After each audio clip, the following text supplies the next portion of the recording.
오늘 본문에서 사람들이 한 사람을 예수님께로 데리고 옵니다. 예수님을 찾은 많은 사람들이 그렇듯이 이 사람도 고통 가운데, 이 사람도 어려움 가운데 있었던 사람들입니다. 문제가 있었던 사람입니다. 한 가지도 아니고 두 가지의 문제, 자신의 신체에 문제가 있었던 사람인데 일단 눈이 안 보입니다. 그것만 해도 참 어렵고 힘들 텐데 말까지 하지 못합니다. 두 가지의 고통을 당하며 살아가는 인생이 바로 그 사람입니다. 그가 어떻게 삶을 살았겠는지 여러분 짐작이 가실 것 같습니다. 지금도 눈 보이지 않고 말 못하는 사람들이 살아가기가 참 어려운 세상입니다. 그래서 장애인들이 교통 이동권을 주장하면서 출근길에 전차를 막기도 합니다. 그것을 잘했다 못했다 제가 따질 이유는 없습니다만, 물론 개인적인 판단은 있겠지만, 그렇지만 오늘 나누는 것은 그만큼 살아가기가 지금도 복지 나라라고 하는, 지금도 선진국이라고 하는 우리도 그렇게 살아가기가 힘든데 그 당시에는 얼마나 힘이 들었겠습니까? 그런데 그가 그렇게 어렵고 힘들게 살아가는 이유가 있는데, 그것은 뭐냐면 눈 멀고 말 못하는 것인데, 그것이 왜 왔냐? 왜냐하면 오늘 성경에서 말씀하시기를 귀신에 쓰였다고 합니다. 귀신에.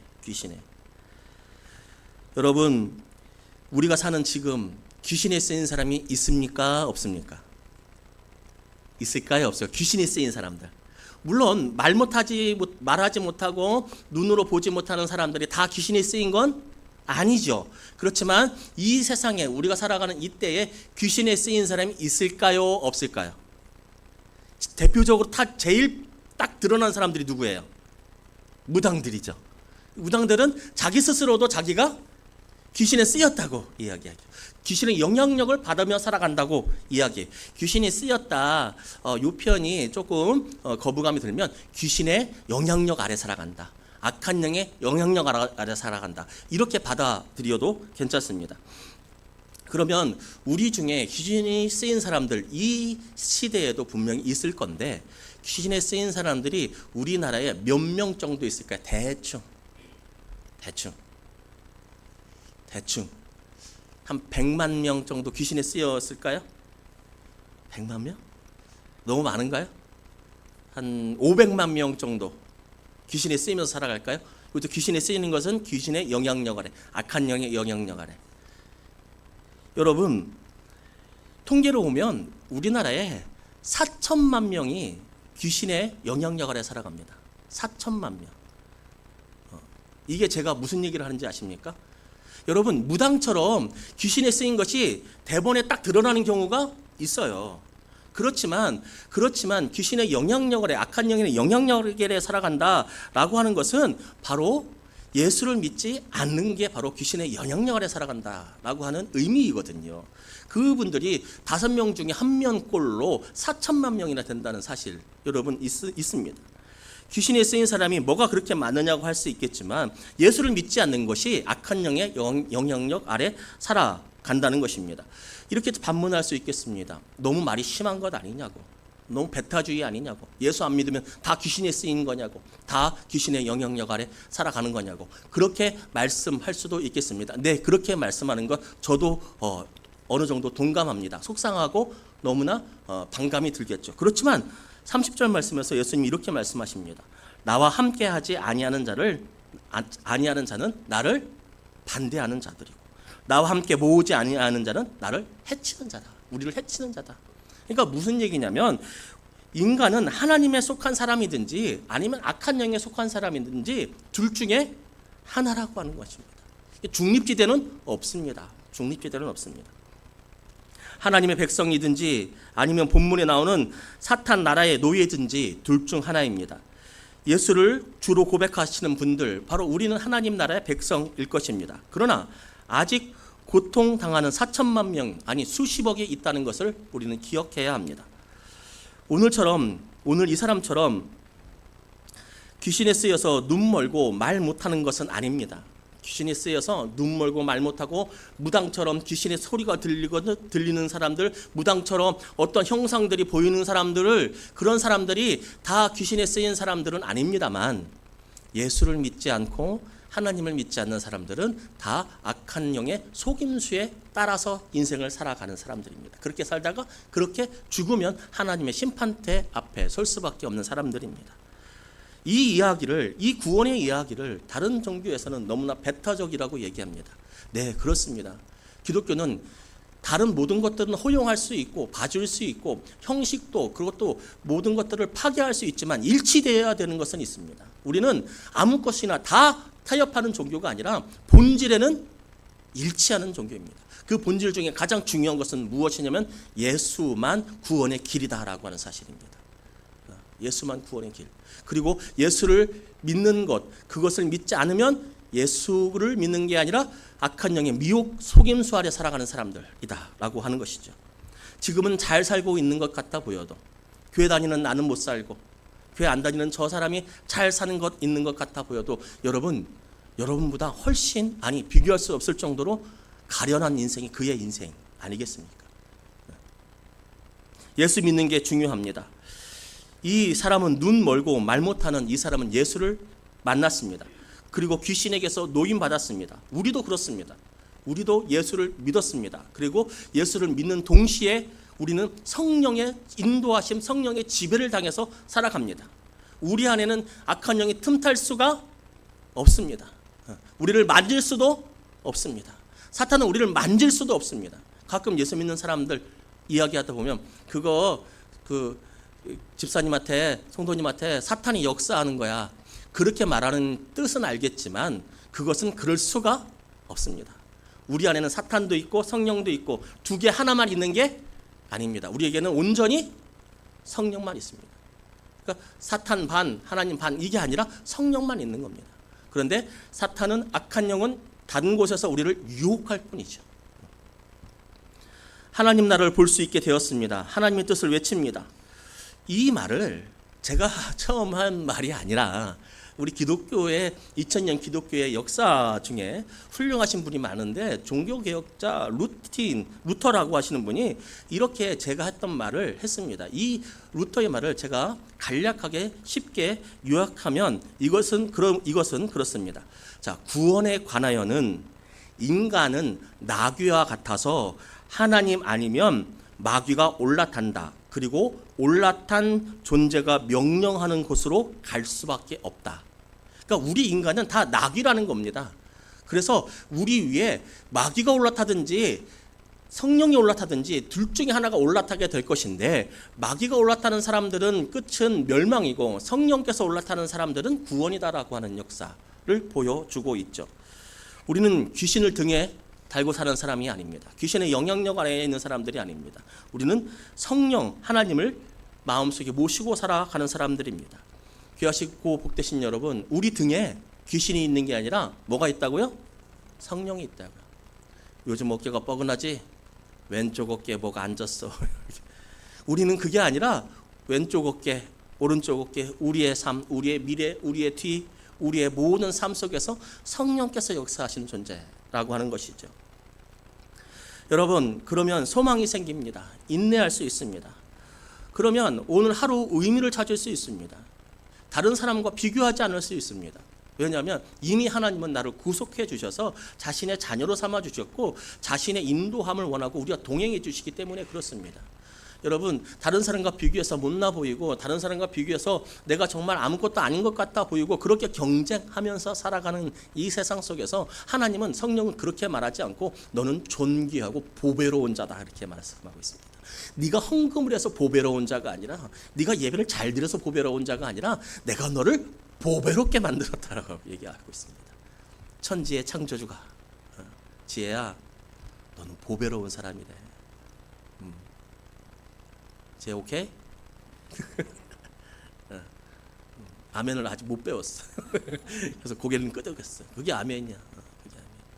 하나님은 우리를 보배롭게 여겨주셔서 그렇게 인도해 가실 것입니다. 그러니 소망이 있죠. 이 구원의 역사, 말 못하고 못 보던 사람이 말하고 보는 역사, 죽었던 사람이 살아나는 역사, 마귀 백성이 하나님의 백성이 되는 역사, 이것이 바로 예수 그리스도의 구원의 사역입니다. 이 나라에, 우리나라에 통계적으로 보면 몇 명이 정도가 있다고 했어요? 4천만 명이 마귀의 역사 아래 살아간다고. 여러분, 우리는 이것을 잊고 살아서는 안 됩니다. 그 4천만 명 바라보면서 우리는 애달픔을 갖고 있어야 됩니다. 어떤 사람들이 물어봅니다. 왜 하나님께서는 이렇게 악하고 이렇게 부조리한 이 세상을 아직까지 심판하지 않으시고 빨리 예수님 오셨으면 좋겠다고 말합니다. 저도 그럴 때 있습니다. 아동에 대한 범죄 끔찍합니다. 저런 인간들 빨리빨리 예수님 오셔가지고 지옥 불구덩이에 넣어가지고 불로 소금 치듯한 고통을 영원토록 당하게 해야 되는데, 우리 주님은 바쁘신가 왜 안 오실까라고 하는 질문들. 왜 주님은 안 오실까? 왜 주님은 아직도 더디 안 오실까? 곧 오신다고 하셨는데 곧이 언젠가? 정말 주께서는 하루가 천년 같은 것인가? 그럼 몇 천년을 더 있어야 되는가? 왜 하나님은 이 부조리한 세상을 남겨두고 계실까? 그런 질문들을 하게 되죠. 노인들을 향한 범죄들, 치매 할머니들 찾아가가지고 통장 만들게 하고 대출받게 하고 한 가정을 파탄시키는 그런 파렴치한 범죄들. 여러분, 그런 거 보면 이 땅에 빨리 하나님 나라가 와야겠죠. 석유가 뭐라고, 돈이 뭐라고, 몇십만 명을 죽이고 자신의 나라의 이익 위해서 다른 사람들을 핍박하고 전쟁을 저지르는데 아무런 거리낌 없고 눈 한번 깜빡 안 하고 거짓말하고 다니는 사람들. 수십만을 죽이고 수만을 죽이고 그런 사람들 바라보면 주께서 빨리 오셨으면 좋겠죠. 그런데 동시에 우리나라에만 4천만 명이 있다는 것을 우리는 기억해야 합니다. 우리 주님이 그들을 기다리시는 거 아니겠습니까? 그 4천만 명, 그래, 다 악한 자들 무너뜨리고 그 사람들까지 다 지옥 불구덩이에 넣자. 우리 주님은 그렇지 않다고. 그들이 하나님께로 돌아오기를, 그들이 등 뒤에 귀신을 달고 마귀의 영향력 아래 살아가는 것이 아니라 성령의 영향력 아래 살아가기를 기다리는 것입니다. 그 4천만 명을 기다리시는 것이고 수만 명을 기다리시는 것입니다. 그런데 그 기다리는 방법이 무엇입니까? 우리 주님 가만히 앉아 계십니까? 아니요. 그 기다리는 방법, 기다리는 중에 우리 주님 하시는 것 무엇입니까? 다른 것 아니에요. 예수 그리스도를 주로 고백하는 사람들이 예수 그리스도를 전하는 것 아니겠습니까? 예수 믿어야 된다고. 그런데 이렇게 말하면 또 가가지고 또 이렇게 말한다고. 개똥이 엄마 등 뒤에 귀신 묻었어. 응? 이제 귀신 들린 거야. 무당이나 당신이나 똑같아. 응? 다 지옥, 다 죽어. 이렇게 가면, 물론 이거 옛날에는 통했어요. 옛날에는. 지금은 그렇지 않지 않습니까? 시대에 따라 전도의 방법은 바뀌죠. 복음의 내용은 똑같더라도. 그렇게 우리는 그들 불쌍히 여기는 마음으로, 사랑으로, 기도로, 그리고 말로, 행동으로 전도해야 합니다. 여러분, 전도해야 합니다. 전도해야 합니다. 예수님께서는 이 구원의 역사, 자신이 우리의 십자가에서 우리의 죄를 담당하고 돌아가시며 그를 믿는 자들은 누구든지 구원받는다라고 하는 이 구원의 역사를 이루시기 위해서 이 땅의 구원의 역사를 실천하셨습니다. 바로 오늘 본문처럼 말입니다. 이 병자가 치유를 받자 사람들이 놀랍니다. 아니, 눈 멀고 말 못하고 했는데 갑자기 눈이 딱 떠졌으니까 얼마나 사람들이 놀래요. 사람들이 깜짝 놀라는 거예요. 이 놀라다라고 하는 단어는 원뜻은 정말 아주 강하게 놀랐다라고 하는 것인데, 마태복음에 얼마나 많은 놀랄 만한 일이 많이 쓰여져 있습니까? 많은 기적들이 쓰여져 있지 않습니까? 정말 놀랄 만한 기적들이 많이 쓰여졌는데, 요 단어는, 이 강한 놀라다라고 하는 단어는 요 본문에만 쓰여져 있습니다. 그러니까 마태가 생각하기에는 사람들이 가장 놀랬던 만한 사건이 무엇일까? 오늘의 요 사건이라고 하는 것이죠. 눈 뜨고 말하고. 무리들이 아주 크게 놀랐다는 것입니다. 그리고 다윗의 자손이 아니냐라고 이야기합니다. 다윗은 가장 강력한 왕이었고 그의 자손은 자신들을 구원해줄 메시아라고, 민족의 해방자가 바로 다윗이었기 때문에 그렇게 이야기한 것입니다. 또 오늘 보니까 병 고친 것을 보고 다윗의 아들이라고 말하는 것을 보면 자신들을 치유하는 자가 바로 다윗의 아들이다, 다윗 자손이다 라고 고백한 것이죠. 무리는 무리는 이렇게 예수님에 대해서 놀라죠. 물론 확신에 찬 믿음의 고백은 아니었습니다. 자신들이 기다려온 다윗의 아들이 아닐까라고 그들은 자기들 나름대로 생각했던 것이죠. 그런데 여기까지만 해도 좀 봐줄 수 있습니다. 여기까지만 해도 딱 눈 멀고 말 못한 사람을 눈뜨게 하고 말하게 하고 살아가게 하시는 그것을 보면서, 아, 저분은 바로 그리스도구나, 저분이 바로 하나님의 아들이구나 라고 고백하는 사람도 있고, 아니면 자신의 뜻대로 아, 저분은 다윗의 자손이고 우리 민족 해방의 지도자구나라고 하는 사람도 있는데 여기까지는 그래도 인정상 용서가 돼요. 근데 뱀에 꼬인 사람들이 있습니다. 뱀에 꼬인 사람들. 꼬이고 꼬여서 하나님한테까지 꼬인 사람들. 꼬이고 꼬여서 예수님의 말씀에도 기적에도 꼬인 사람들. 똑같은 기적을 보고도 제자들하고도 비교해서도 아니고 배자들하고는 비교할 수가 없고 그냥 일반 대중하고도 비교해도 정말 현저히 꼬인 사람들. 일반 사람들은 뭐 했다고 해요? 와, 놀랬어요. 민족의 지도자인가? 이렇게 얘기했어요. 근데 이 꼬인 사람들은 뭐라고 하는 줄 아십니까? 바알셉을 귀신의 왕을 힘입어서 귀신을 내쫓은 거야. 그렇게 꼬여버렸습니다. 그렇게 꼬여버렸습니다. 귀신의 왕을 힘입어서 예수님의 사역을 폄하한 거이죠. 쉽게 말하면 우리나라로 식으로 따지자면 이겁니다. 지나가다가 처녀귀신 쓰인 무당이 반대편에서 그 이순신 장군 씬 귀신을 만난 겁니다. 누가 이길까요?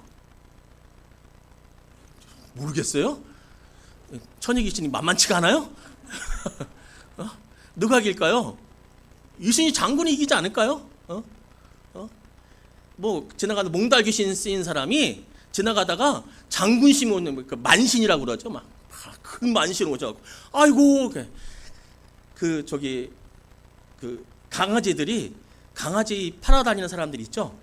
그 사람들 오면은 밑에서 막 그냥 보기만 해도 막 자지러진대요. 근데 그걸 아무도 그 이유를 모르겠대요. 근데 실제 그렇더라고요. 장군신이 처녀 귀신 보고 너 나가 하니까 처녀 귀신 쓰인 그 사람이 처녀 귀신이 나갔다 이 얘기를 하고 있는 겁니다. 예수님이 그 사람을 고쳐주자 저 장군신 들렸구나. 야, 이왕이면 신은 장군신이지. 바엘셉을 들렸구나. 그래서 이기구나. 그러니까 그렇게 예수님을 귀신 들린 사람으로 바라봤다는 거예요. 놀래지도 않고 그리고 저 사람이 민족의 지도자인가라고 하는 사람이 아니라 뱀에 꼬여가지고 정말 꼬일 대로 꼬여가지고 이 바리새인 이 지도자라고 하는 사람들이 그렇게 예수님을 바라봤다고 하는 사실이죠. 그러나 주님은 장군신이 쓰인 것이 아니라 누구의 능력으로 일하셨냐면 29절 말씀 함께 읽겠습니다.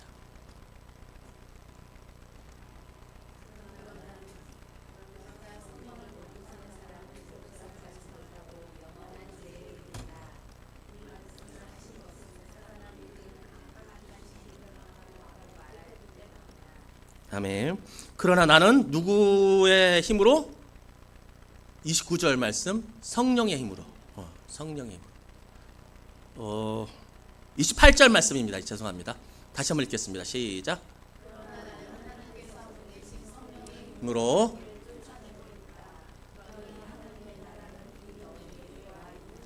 예, 28절 말씀이죠. 28절. 누구의 능력으로? 성령의 힘으로 마귀를 쫓아냈다라고 말씀하고 있습니다. 성령의 힘으로 기적을 베푸신다라고 하는데 이 반대편에 있는 사람은 성령을 뭐라고 부르는 겁니까? 장군신이라고 부르는 겁니다. 성령을 귀신이라고 부르는 것입니다. 성령을 귀신으로. 인간이 타락하면 정말 인간이 마귀의 영향력 아래서 조금 더 선한 의지가 없게 되면 인간의 등 뒤에 마귀가 앉아 있으면 이런 일이 벌어지는 겁니다. 하나님의 능력을 바라보면서 저건 마귀 짓이야라고 그렇게 바라보는 지경까지 가게 되는 것입니다. 꼬이는 겁니다. 하나님을 마귀로 봅니다. 하나님을 마귀로 봅니다. 하나님을 까불면 죽는다고 합니다. 하나님을 까불면 죽어 이렇게 얘기합니다. 하나님을 자기의 수하로 봅니다. 인간의 가장 타락한 그 지점에 서 있는 사람들. 여러분, 동시에 이 사람들은 그냥 있지 않고 자신들이 가지고 있는 욕망, 자신들이 가지고 있는 마귀, 이 마귀를 하나님으로 봅니다. 하나님을 마귀로 보고 마귀를 하나님으로 봅니다. 하나님을 자신이 부리는 어떠한 신으로 여기고 그리고 자신의 욕망, 자신의 거짓된 것, 자신의 더러운 것 그것을 실현시키기 위해서 그것을 최선으로 놓고 하나님을 자신의 욕망을 거스리는 존재로 봅니다. 여러분, 우리는 신앙인들이 다 선하지 않지만 그래도 우리는 하나님의 뜻대로 살아가려고 여러분 애쓰지 않습니까? 애를 씁니다. 그런데 그렇지 않은 사람들이 많습니다. 무엇입니까? 내 욕망을 위해서 하나님 저기 하나님 여기요. 하나님 이거요 저거요 내 마음대로 하나님을 부린다는 겁니다. 성령님은 우리를 도우시는 하나님의 능력을 바라보게 하십니다. 귀하고 복되신 여러분, 하나님과 마귀를 구분할 수 있는 능력이 우리 안에 있기를 바랍니다. 하나님과 마귀를 구분할 수 있는 능력, 하나님과 악한 영을 구분할 수 있는 능력, 하나님의 선한 일을 구별할 수 있기를 바랍니다. 마귀의 일을 구별할 수 있기를 바랍니다. 이게 틀어지면 망합니다. 심판입니다. 하나님을 마귀로 보면 죽습니다. 하나님은 하나님이십니다. 하나님이 내 삶의 주인이십니다. 왕이신 나의 하나님입니다. 그 하나님을 잘 섬기는 것, 그것이 하나님을 믿는 사람들입니다. 그 하나님을 업신여기는 것, 하나님을 자신의 부하로 여기고, 이런 사람들이 하나님을 믿는다고 하는 것은 있을 수 없는 일입니다. 또 한 가지, 무엇입니까? 이웃을 내 몸처럼 사랑하는 것입니다. 기독교는 두 가지입니다. 하나님을 하나님으로 보는 것, 하나님이 사랑하시는 4천만 명을 이웃으로 사랑하는 것. 여러분, 이것입니다. 성령의 일을 마귀로 보는 바리새인들에게 예수님은 말씀하셨습니다. 서로 싸우는 사탄의 나라가 어디 있느냐? 이 독사의 자식들아, 귀신과 귀신이 싸우느냐? 아니다. 그게 아니다라고 말씀하고 있습니다. 니네들이 그렇게 베베 꼬여가지고 하나님을 몰라보고 있다. 그렇게 말하다가는 너희들 심판받을 것이다. 어떻게 그렇게 마음을 먹냐? 이 악한 녀석들아, 모르고 몰라도 어떻게 이렇게까지 모르느냐? 어떻게 성령님을 장구신이라고 부르느냐? 라고 말씀하고 있습니다. 31절 이하의 말을 그렇게 하는 것은 너희들의 마음이 꼬였기 때문이다. 그것 때문에 너희는 심판받게 될 것이다. 마음이 꼬여 하나님을 몰라보면 심판입니다. 욕심이 아무리 나도 하나님 앞에서 그것을 점검하지 못하고 하나님 앞에서 그 욕심을 끝까지 관철시키려고 하는 사람들이 말로가 좋지 않습니다. 하나님이 아니라고 하면 네, 주인님 아닙니다라고 가야 되겠죠. 성령을 모독하는 죄는 용서하심을 못 받는다고 합니다. 여러분, 우리의 죄를 다 용서해 주시는데 성령님을 모독하는 죄는 용서받을 수가 없다는 겁니다. 성령을 거스르는 죄는 용서받을 수가 없다. 이것은 곧 구원받을 수가 무서워요, 안 무서워요? 그래서 옛날에 수련회 가잖아요. 우리 전도사님들이 요 구절을 많이 사용했죠. 수련회 가면 자기 혼자 은혜 안 받은 애들은 그래도 좀 봐줄만 해요. 그래도 안타깝지만. 근데 자꾸 옆에 찌르는 애들이 있어요. 설교 시간에 막 틱틱거리고 뭐야? 혼자 자는 애는요, 그래도 아유 저게 참 어제 뭐 잠도 못 자고 피곤하겠다. 그런데요, 자꾸 방해하는, 설교를 자꾸 방해하는 사람들이 있어요. 다른 교회 가면 또 그렇대요. 딱 오면 설교 딱 시작하면 막 이렇게 쳐다보는 거예요. 그러니까 누가 그러잖아요. 설교를 망치게 하려면 딱 3명만 있으면 된대요. 1명, 2명, 3명 앉아 있어 딱 팔짱 끼고서 무슨 말하면 이런 표정만 줘도 설교를 망친다고 하잖아요. 아, 그렇대요. 아, 나는 이길 수 있을까? 모르겠어요. 신경은 쓰일 것 같긴 해. 이 3명만 있으면 이렇게만 있으면 설교를 망친다는 거예요. 근데 그때 예전에 그걸 들었을 때는 잘 몰랐는데 코로나 때 제가 그걸 알았잖아요. 아무도 없는데 혼자 설교를 녹화를 했더니 이거는 설교는 대중과 함께 하나님의 말씀을 묵상하는 상호작용의 자리구나. 그러니까 3명만 딱 이러고 있어. 고개가 가격등하고 이렇게 해버리고 안 들리게라도. 그런 사람들이 있단 말이에요. 가갖고 친구들 열심히 기도하고 있으면 쿡쿡 찌르는 청소년부 때, 아동부 때 쿡쿡 찌르는 애들. 그럼 전도사님이 뭐라고 합니까? 너 성경에 뭐라고 써 있는 줄 알아? 너 얘 지금 기도하려고 하는 거가, 얘가 지금 성령님께 기도하고 성령의 인도하심을 따라서 기도하는데 네가 쿡쿡 찌르면 너 성령 해방죄야. 너 이제는 용서 못 받아. 그러면 애들이 어때요? 효과가 있을까요, 없을까요? 효과가 있죠. 그래도 하는 애들도 있을까요, 없을까요? 그래도 하는 애들도 있고, 거의 10명 중에 9명은 안 해요. 10명 중에 9명은 안 해요. 또 이런 경우도 있죠. 집에서도 부부끼리 하다가 참 말씀 읽으려고 하면은 자꾸 나한테 뭐라고 하고, 또 하나님의 말씀을 지키려고 하면은 자꾸 이번 주는 정말 우리 가족을 위해서 내가 이해하고 사랑해야겠다라고 생각하고 집에 딱 가니까 딱 마침 막 가자마자 신발 함부로 벗어놓고 옷 막 집어 던지고, 아유, 내가 하나님 말씀대로 살려고 했더니 저게 날 방해하네. 저게 성령을 해방하고 있네. 당신 성령 해방죄야. 목사가 교인들에게, 당신 내가 하나님의 교회를 위해서 이렇게 기도하려고 하려는데 집사님이 막아? 집사님 성령 해방죄야.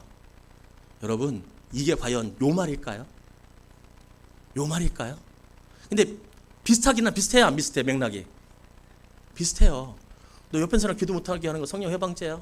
비슷해요. 근데 그렇게 따지면은 우리 다 지옥 갑니다. 남편도 지옥 가고 부인도 지옥 가고요. 옛날에 예수 안 믿었을 때 교회 저주했던 사람들이 있을까요, 없을까요? 그럼 그 사람들 다 성령 해방죄하겠는데 죄는 용서를 못 받는다는데? 이 말씀은 그 말씀이 아니라, 이 말씀은 무슨 말씀이냐면 귀신의 미혹이 있고 성령의 역사가 있어요. 성령의 역사를 따라서 예수님께서 이 땅에서 구원 사역을 행하셨어요. 근데 그 구원 사역을 보고 이 사람들은 뭐라고 불렸어요? 귀신의 역사라고 불렀어요. 그러니까 구원 사역을 받아들인 거야, 안 받아들인 거야? 성령의 역사, 성령의 회방죄는 구원 사역의 역사를 받아들이지 않는 거구나. 따라합시다. 성령 회방은 예수 안 믿는 거다. 예수 안 믿는 거예요. 함부로 겁박하지 마세요. 나 성경책 보고 있는데 자꾸 떠든다고 너 성령 회방이야 그러지 마세요. 우리 고현이가 옛날에 그랬잖아. 고현이가 다른 게 아니라 그 예배 드릴 때 고현이가 뭐 했나 어떻게 제가 뭐라고, 고현아 하나님의 성령을 해방하면 고현이가 걱정이 되는 거예요. 그래서 그게 아니라, 저는 뒤에 말을 안 했지. 그러니까 그 안 하고서 요 말만 딱 했는데, 그게 아니라 성령 해방죄는 예수님 안 믿는 거야. 고현이가 그게 얼마나 불안했겠어요. 여러분, 성령을 회방하는 것, 그것은 예수 안 믿는 겁니다. 예수 안 믿는 겁니다. 그 사람들이 이 땅에 몇 명 있다고요? 4천만 명이 있다고요. 그들을 하나님은 간절히 기다리신다고요. 하나님은 선이시잖아요. 완전한 선이시잖아요. 근데 악도 존재하는 내가 앞에서 말한 그런 유아와 전쟁과 노인들, 약자에 대한 그 범죄를 보면서, 야, 세상 참 진짜 못됐다, 악하다, 심판받아야 된다 라고 생각할 때, 선이신 하나님께서 그들을 바라보면서 참으시는 것은 아직 이 땅에 돌아올 주의 백성들이 있기 때문이다. 그 마음을 우리도 알아야 되겠습니다. 여러분, 전도합시다. 전도합시다. 전도해야 합니다. 우리 주님의 마음입니다. 얼마나 보기가 싫겠어요. 하나님 보기에. 하나님 보기에 그 전쟁이, 하나님 보기에 그 어린아이를 그렇게 하고 노인들을 그렇게 하는 것이 얼마나 보기 싫겠어요. 그래도 꾹 참고 있는 것은 무엇이냐면 아직 4천만 명의 사람들이 있다라고 하는 그 사실. 우리 그 마음을 알아서 우리 열심히 전도하면 좋겠습니다. 내년 계획을 세워봅니다. 내년 표현은 뭐라고 할까? 무엇으로 정할까? 여러 가지 생각 중에 있는데 그 중에 하나, 떠오르는 아이디어 하나, 전도 잘하는 교회, 아니면 전도 열심히 하는 교회. 그렇게 생각해 보았습니다. 왜냐하면 하나님이 제일 마음 아픈 것이 그것 아닐까 싶습니다. 하나님이 제일 마음 아픈 것이 주변 사람들이 예수 믿지 않고 죽어가는 것. 여러분, 되든지 안 되든지 우리는 열심히 기도하고 성령의 다스림을 받아서 전도하는 우리 모두가 되기를 주님의 이름으로 축복합니다.